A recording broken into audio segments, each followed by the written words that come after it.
Hi guys, so welcome back to another episode of JIVES Fishing. So today's video is a bit different. Yeah, as you can see, we are at East Coast Park, East Coast Beach. Yeah, so the aim for today is to show you effective way to get cheap and fresh bait. Yeah, so by using a cast net.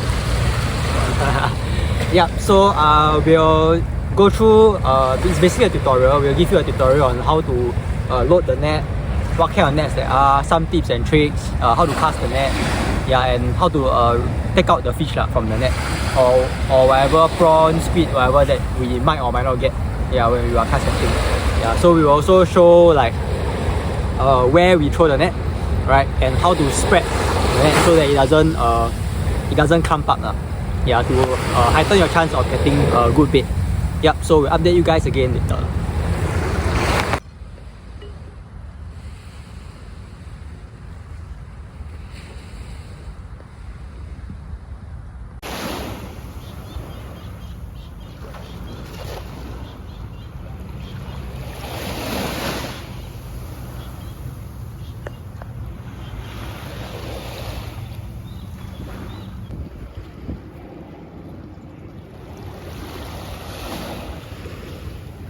Wow, got something, huh? Ini talang. Or one, yeah. One don't know what Russell. Jogi, Yeah. No. the wuhud, Then the talang. talang. Right guys, so you look at this thing, right? This is the larvae of a mantis shrimp. Yeah, so you can see this. Sometimes you get them in a cast net, and there are a lot of spikes on the shell of this guy. Yeah, so just be careful. Yeah, you see when it's wriggling, right, it's actually trying to poke me with the spines. Yeah, so it's very sharp. Yeah, sometimes you get it inside your cast net, so just keep a lookout. Be careful. Don't go and grab it and then get poked. Yeah. Right guys, so I'm going to teach you how to load the cast net. Right, so there are many different ways to do this, right? And this method of loading the net and casting is not invented by us, right? It's invented by like different people, various people that we have talked to, who have taken the time out to teach us. Yeah, so of course we are very grateful to them lah. Yeah, and there are many ways to do it. If you search up like cast netting online, you will see people do a lot of different things. Right, some people do a very big spin. Some people put part of the stone, the weight inside their mouth. Right, yeah. So there's many different ways to do it. Right, this is just what I feel is the easiest. Right, and even sometimes I also don't really cast it properly. Like it doesn't open fully. Yeah. So anyway, what we are using now, right, is a 14-foot cast net. Yeah, so 14 foot is the diameter of the cast net. Yeah, so there are many different kinds of cast net. So if you look at the chain here, or the weight, right, this is a thick rope followed by a sinker or weight or batu. Yeah, and the whole net, the whole bottom of the net is made up of these things. Yeah, so there is also another kind of cast net. There is a chain. So below is just chain links throughout the whole thing. Yeah, so that's another type of net. Personally, I prefer this one because it's heavier. Yeah, and I like to throw a heavier net. Yeah, compared to a lighter one. I feel like it sinks faster. Yeah. So to load your net, okay, there are also different sizes of nets. Right. So what net you are comfortable using depends on the size of your hand, actually mostly, how much you can grab of the net. Yeah, and also what you are comfortable doing with your body. So firstly, right, there's always a rope attached to the cast net. Right, so this white rope. Yeah, so what you want to do is to get this rope out of the way when you throw your net. You don't want it to tangle. Right, so at the end of the rope, we have a loop here. Right, usually comes with the net, comes with the loop. Otherwise, you can tie your own one, it's fine. Yeah, so first what you do is you put the loop through your hand.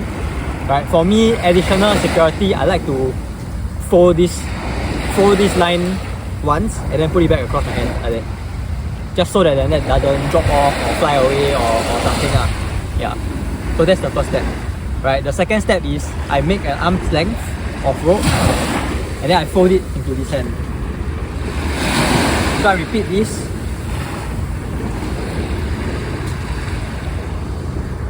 Until all the rope is used up. Okay, so the next step, I want to grab below this metal thing. So all the cast nets have this metal thing. This is called the horn of the net. So what I want to do is I want to put my hand right below it, like that. Yeah. So once you are done with this, the rope is out of the way. You don't need to worry about the rope anymore. Right. The next thing is the net itself. The net itself is 14 foot, so it's also pretty long, right, and pretty hard to deal with. Yeah. So what I want to do is the same thing with the rope. Right. I take an arm's length, and then I fold it to my hand. And then I take another arm's length. And when I fold it into my hand, I want to make sure that, for me personally, the base of the net, when I hold my arm at a 90 degree, right, it's slightly suspended above my foot. Yeah. So again, right, this is based on personal comfort. So some people like to do it from their hip, right? Some people like to do higher, some people like to do lower. Yeah, but it's up to you, right? It's what you feel the most comfortable with when you practice with your cast net. Yeah. So next thing is how to load the net, right? The concept of this is to split the net into 3 parts, right? So 1/3, 1/3, and 1/3. Yeah, 3/3 basically. Yeah. So the first 1/3, right, comes from holding the net up, and then you pull.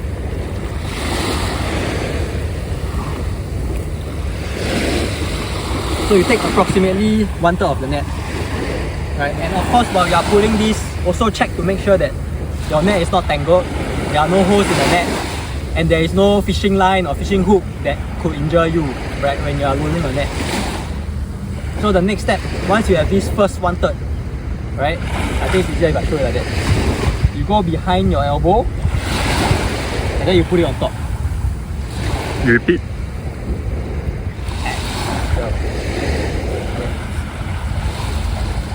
You take 1/3, okay, go behind your elbow, and then you put it on top. Yeah. So the next thing is, you will realize there is this trailing piece of sinker, right, from your elbow to the ground. So what you want to do is to take this trailing piece and start pulling.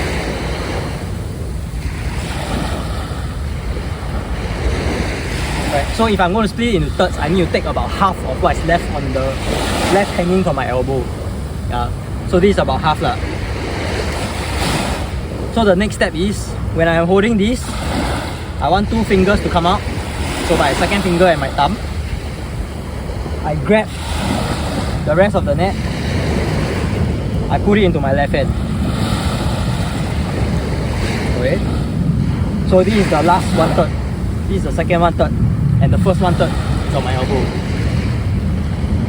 And then these 2 fingers, I want to put it back. Or my second finger, I want to put it back. Right, my thumb can stay on top. So when throwing the net, it's more to do with the rotation of your body, right, rather than just pure strength. Of course, strength is important, right, but you are making use of the torque generated from your body to actually spread the net open.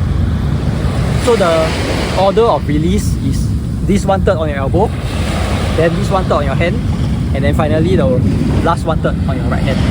Right, so let's give it a try.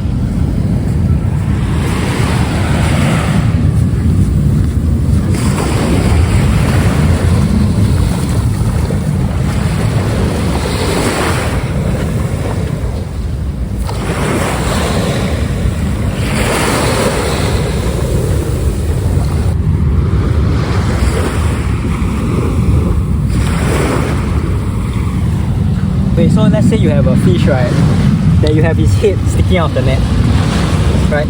So you don't want to reverse this guy back through the net because the net will get stuck on his gills.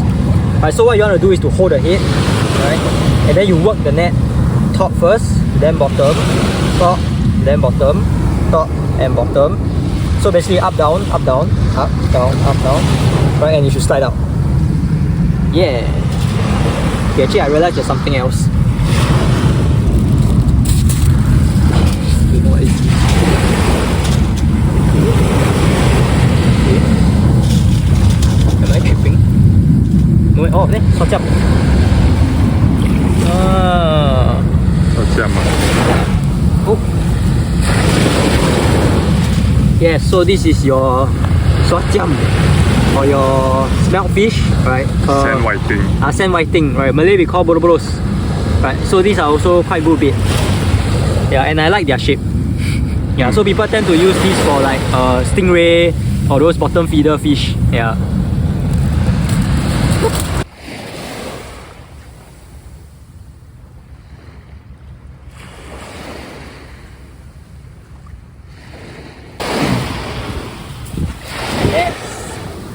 Yes.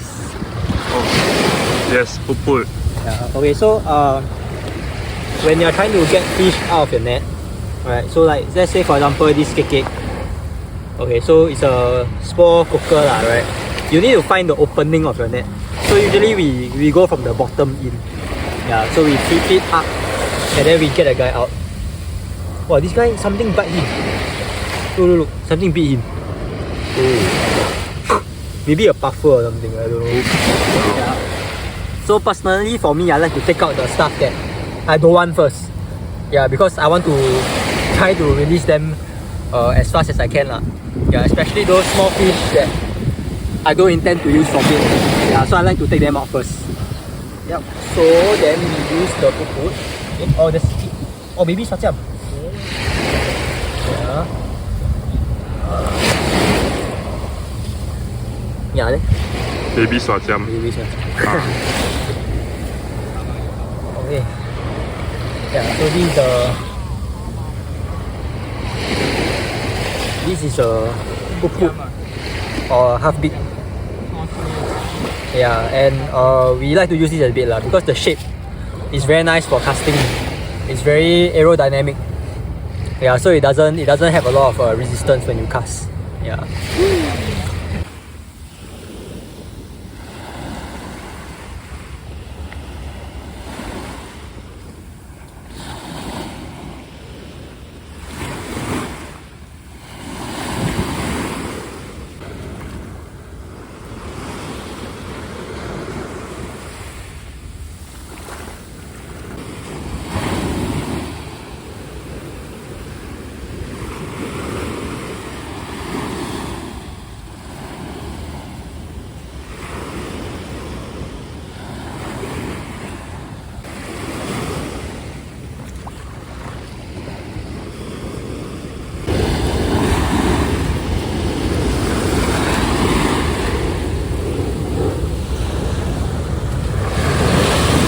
Baby Angzhou. Oh, hey, that's very cool. Oh wow.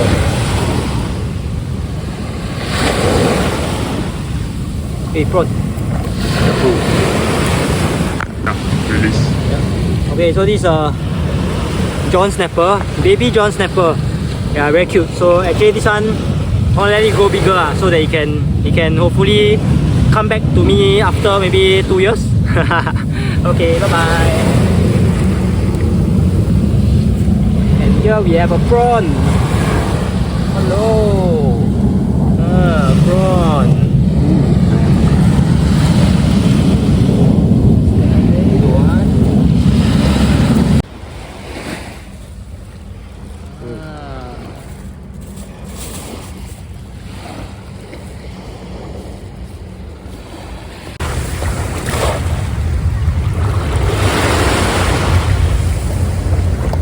Alright guys, so when you are pulling back your cast net, right, you don't want to do it like super fast, you know. It's like you're not at the gym. Right? So the thing is, you don't want to pull it back very fast and with a lot of force. Right? You want to shake the net a little bit, right? And what you want is actually for the net, right, to close on its own. Right? So you want to pull a bit to the left, a bit to the right, to let the opening close on the ground. So if you use too much force and you pull it too fast, you're going to lift up the sinker because it's not so heavy. Yeah, and then the fish can run out. Yeah, so that's what you don't want. Yeah, so you want to actually do it slowly. Right, hopefully your net closes nicely and the fish can run away.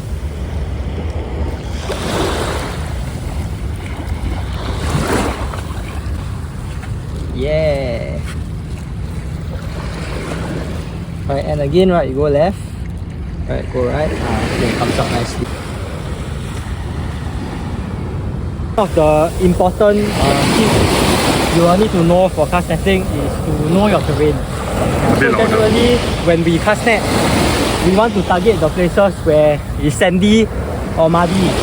Right? We try not to have places with big stone or anything that we think the net will get stuck on. Yeah, so in general,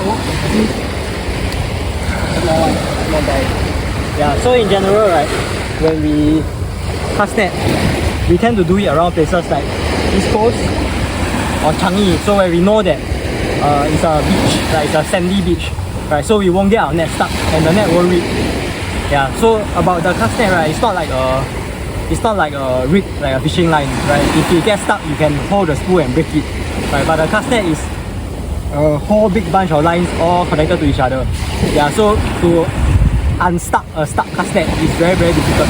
Yeah. So the best solution is to just avoid the places that could have stones to sangkut your net. I think generally East Coast, Changi and Sembawang are quite safe. Yeah. As long as you see The beaches. Yeah.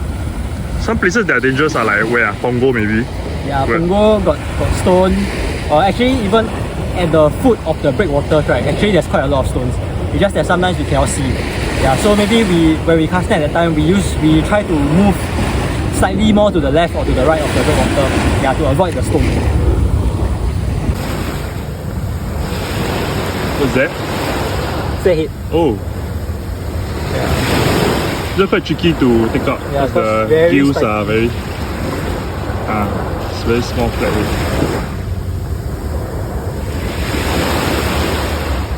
Oh yeah, very bad. No, this is not a flathead. It's not, it's a dragonet. Like you see the fin. Oh, dragonet. Yeah, baby dragonet. Wow, actually quite nice colour. Yeah, anyway, let it go. Alright, so one thing about the technicalities of throwing a cast net, right? So because it relies on the motion of your body rather than your pure brute strength, right? So you want to achieve a turning motion when you cast the net, right? So usually we will swing our body back and then we'll swing it forward. Yeah, so it's to do with the torque generated by your body. Yeah, it's similar to casting a rod, but the opposite way, opposite direction. Yeah, so typically, right, if you are right-handed, actually you will cast with your right hand. Yeah, but I'm left-handed. I'm right-handed, but I cast with my left hand. Yeah, so it's a bit different. It's to do with how I learned it. Yeah, when I was younger. Yeah, so typically your dominant hand should be the one that is holding the bunch of the net. Yeah, so what I did was I held the bunch with my left hand. Yeah, but it's doable, right? It's not impossible, even if you are right-handed. Yeah, so the thing you might want to also try, right? At the start when you cast, you might feel like, oh, it's very heavy or it's very difficult to throw, right? And your net might bunch together, right? Even now, when after don't know how many 100 casts I've done, the net still sometimes doesn't open up fully. Yeah, and that's okay, right? Because I'm not a very big person, I'm quite small, right? And I don't have a very strong build. I'm not a very strong person. Yeah, and the net is a 14-foot net, so it's quite big for someone my size, right? So for someone my size, maybe a 10-foot or 12-foot actually is more suitable. Yeah, so you also need to pay attention to your own build, like what you're comfortable with throwing, right? And then the next thing is you need to adjust the quantity of net that you're holding in your hand, right? So what do I mean by this is that at the start of the tutorial, I mentioned 1/3, 1/3, 1/3, right? There is a gauge, right? But for example, if I am right-handed, but I'm casting in my left hand, right? Something I can do to adjust how wide I spread my net is to maybe hold less on my left hand and take a little bit more on my right hand. So maybe my right hand take maybe slightly more than 1/3 of the net, right? So that my right hand bears more weight and I'm right-handed, so I can spread the net more, right? And during casting, right, what I want to do with the hand that is holding the remaining 1/3 of the net, right, I want to pull it back so that the net opens up. Yeah, so that is why I'm more comfortable using my right hand to pull the net back, even though I'm a right-hander and my left hand is holding the bulk of the weight. Yeah, so that's something you can try. You can adjust, so it doesn't have to be 1/3, 1/3, 1/3, right? You can change it a bit, like 30%, 40% here and there, right? It's based on your comfort, and of course it's based on practice, right? So I've cast like hundreds to thousands of times, and I work with what suits me the best, right? And even then, after I cast maybe like 50-60 times, I also still very tired, and the cast get worse and worse and worse. Yeah, so it's normal, right? Don't feel worried that, oh, you know, at the start I can't get it. Yeah, it's fine. It's actually very normal. Yep, so we'll cast that some more and update you guys again later.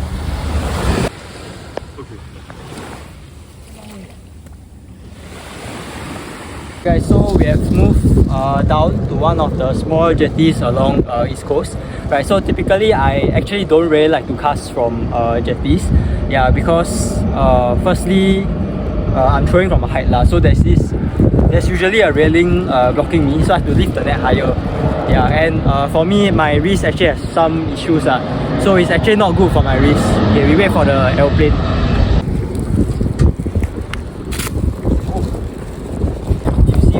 People leave these kind of things on the floor, like a fishing line, those sabiki rigs, a lot of hooks. So I really don't like to cast net at jetty lah, because all these things get stuck inside the net, and then if I don't see and I throw, right, there's a quite high chance that I will get hooked lah. Take the buffer. Yeah, take out the buffer. There's a flower crab. Flower crab. Hello.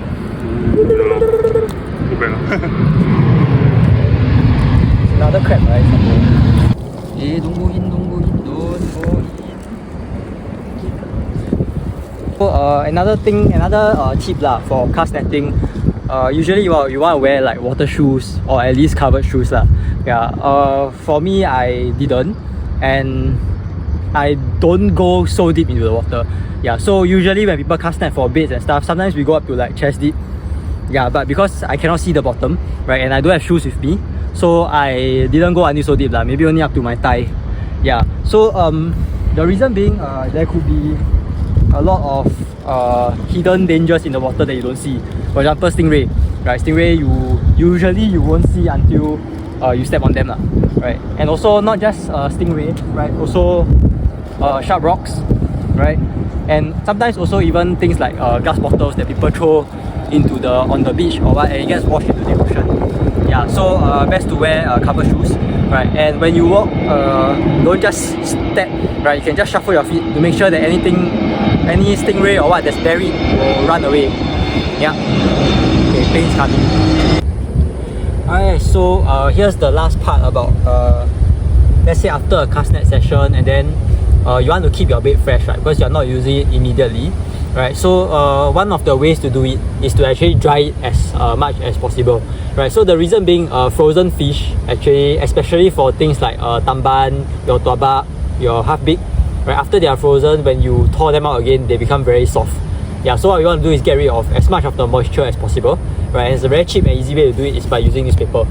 Yeah, so basically what we're going to do is that on a piece of newspaper, right, we try and get maybe, let's say 2 or 3 of the half beaks, right? If you have a longer piece, or okay, let's try and unfold this. I think you open, yeah. Okay, open up, this way, yeah. So you can put like, let's say 2 like that, right? And then you can put another 2 like this, and then you have another 2 here. Okay, we wait for the plane to go by. Then all you have to do is actually just fold the newspaper. So you want to go over these guys, right, and then just roll it such that these other 2 guys are underneath, and then you just continue rolling down, right, and at the end you want to press the center and just fold it, and you're done, right? So after that you can just take a rubber band and just go over, and then you have one package, right? So depending on how many you think you will use every session, right, you just package according to that amount, and then you can just freeze it like that, right? So when you want to go and fish or what, you can just, you know, take out the whole pack and then go and fish. Yeah, so it's very easy, it's very convenient, and it's very nice, and your bait will be very fresh and shiny. Yep, so that's all there is for this session. Okay, wait, there's one last tip. Catch fish, not feelings. Hope you guys learned something. Alright, hope you enjoyed the video, and hope to see you guys in the next episode.